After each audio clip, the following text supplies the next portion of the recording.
Hello, fellow robots. Well, as we know, making video games is really difficult. In a way, you have to be crazy or really love this interactive audiovisual medium to work in this industry. That's a fact. That's why I have a lot of respect and admiration of all the members of any studio making video games. For me, it's like they are making magic, man. It's wonderful.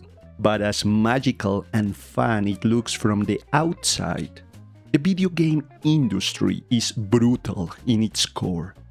And in 2026, even more, because the higher-ups of many video game companies are a bunch of finance bros who only want to see one and one thing only, a load of green ones. One recent example is the situation of one British talented studio. I'm talking about Ninja Theory. Founded in 2000, is known for games like Heavenly Sword, Enslaved, Odyssey to the West, the controversial reboot of Devil May Cry DMC. That personally I really liked it. And in recent years they made the Senua Saga games. Well, this studio is on the verge of closing.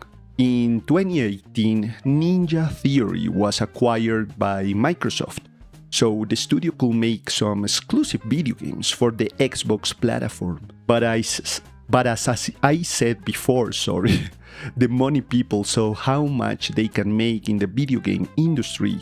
Therefore, the studios are in constant stress to sell millions of copies every damn time, and it's impossible to exceed your goal every time. That's toxic capitalism there, and the modus operandi, it's killing the AAA projects in the video game world. They have to change the way they are making games. Xbox and Microsoft have two options for Ninja Theory. One is that some other publisher buys them, and the other one is the axe on the studio, closing it for some internal reason. And the ironic situation is that some days ago, the studio Ninja Theory just announced the third game of the Senua Saga, which is going to be released in 2027. I don't know, the situation of the video game world is really on thin ice.